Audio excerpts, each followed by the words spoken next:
నేను జనవరి 1, 2026 రోజు ఒక ట్రేడ్ తీసుకున్నాను.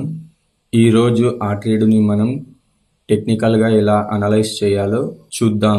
మార్కెట్ అయితే మనకు ఓపెన్ అయిపోయింది. నేను నా ప్రైజ్కి తగ్గట్టుగా కాల్ అండ్ పుట్ ఆప్షన్స్ని సైడ్ బై సైడ్ పెట్టి అబ్జర్వ్ చేస్తున్నాను. ప్రైస్ అయితే మనకి ఇప్పుడు ప్రెజెంట్ లోవర్ లోస్ ఫామ్ అవుతోంది. లోవర్ లోస్ ఫామ్ చేస్తూ మనకి డౌన్వర్డ్ ట్రెండ్ లైన్ని క్రియేట్ చేసింది.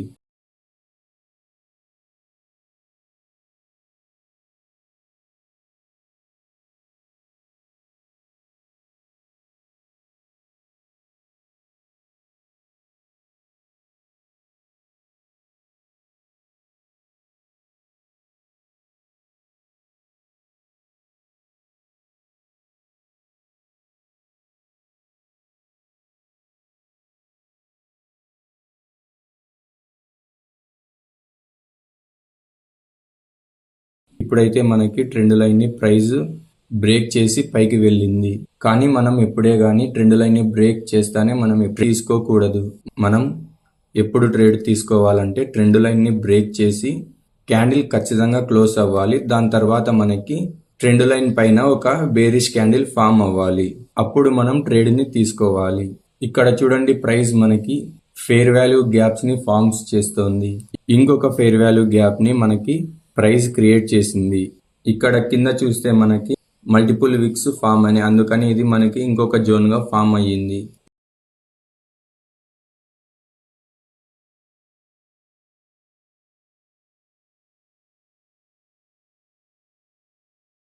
ఇప్పుడు మనం ఇంకొక ట్రెండ్ లైన్ని అప్వర్డ్కి డ్రా చేయొచ్చు. ఇప్పుడు మనకి టోటల్గా నో ట్రేడ్ జోన్ ఫామ్ అయ్యింది. ఎందుకంటే మార్కెట్ సైడ్ వేస్కి మూవ్ అవుతుంది కాబట్టి. అలాంటి టైంలో మనం నో ట్రేడ్ జోన్ని ఫామ్ చేసుకొని ప్రైస్ అందులో ఉంటే మనం ఎటువంటి ట్రేడ్ తీసుకోకూడదు. ఎందుకంటే ప్రైస్ ఏ డైరెక్షన్లో పోతుందో మనకి ఇంకా తెలియదు. అప్ సైడ్ అయితే అప్ సైడ్, లేదా డౌన్ సైడ్ అయితే డౌన్ సైడ్ ఉన్న మనం ట్రేడ్ తీసుకోవాలి. ప్రైస్ అయితే మనకి ట్రెండ్ లైన్ని డౌన్వర్డ్గా బ్రేక్ చేసి డౌన్వర్డ్కి మూవ్ అవుతుంది.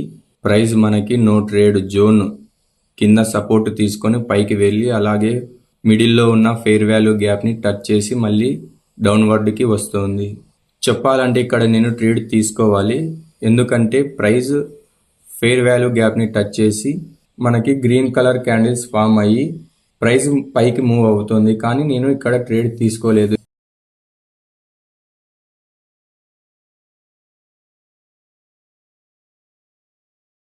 ఎందుకంటే ఇక్కడ మనకి పైన విక్స్ చాలా లాంగ్గా ఫామ్ అయ్యాయి. అందుకని ఇక్కడ నేను ఎటువంటి ట్రేడ్ తీసుకోలేదు.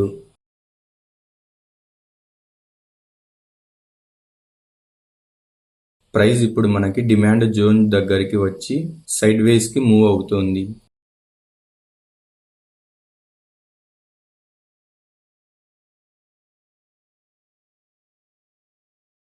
అలాగే మనకి ఇక్కడ ట్రెండ్ లైన్ కూడా బ్రేక్ అయ్యింది.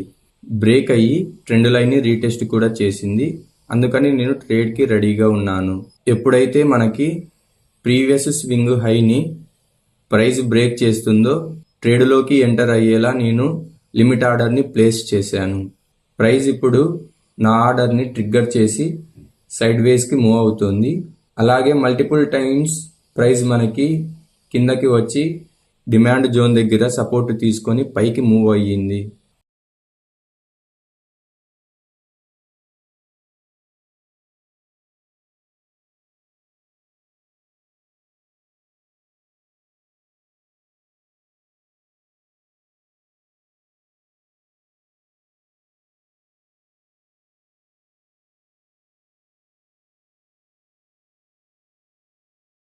నేను నా స్టాప్ లాస్ని డిమాండ్ జోన్ కింద పెట్టాను. అలాగే నా టార్గెట్ని పైన ఫామ్ అయిన బేరిష్ ఫెయిర్ వాల్యూ గ్యాప్ దగ్గర పెట్టాను. కానీ మనకి మిడిల్లో ఇంకొక bearish fair value gap form అయ్యింది. చూద్దాం ప్రైస్ ఎలా బిహేవ్ చేస్తుందో. నేను ఇక్కడ నా స్టాప్ లాస్ని ప్రీవియస్ స్వింగ్ లో దగ్గరకి మూవ్ చేశాను. ప్రైస్ ఇప్పుడు మిడిల్లో ఉన్న బేరిష్ ఫెయిర్ వాల్యూ గ్యాప్ దగ్గరికి వచ్చి అక్కడ ఉన్న జోన్ దగ్గర రియాక్ట్ అవుతోంది. అందుకని నేను ట్రేడ్ ఎగ్జిట్ అయ్యాను. చూద్దాం మళ్ళీ ప్రైస్ ఫస్ట్ ఫామ్ అయిన బేరిష్ ఫెయిర్ వాల్యూ గ్యాప్ వరకు ప్రైస్ మూవ్ అవుతుందో లేదో.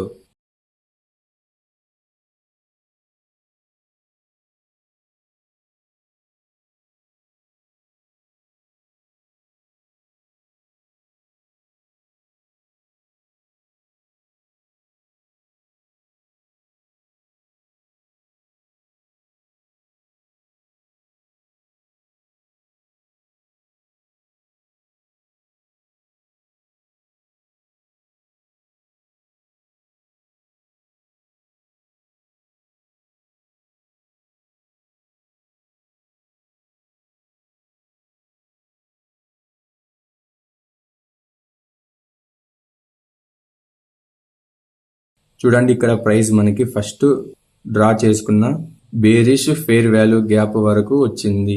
కానీ నేను ట్రేడ్ ని మిడిల్ లోనే ఎగ్జిట్ అయ్యాను. ఇక్కడ నేను నా స్టాప్ లాస్ ని బ్రేక్ ఈవెన్ దగ్గర పెట్టి వెయిట్ చేసింటే బాగుండేది అనిపించింది. Thanks for watching.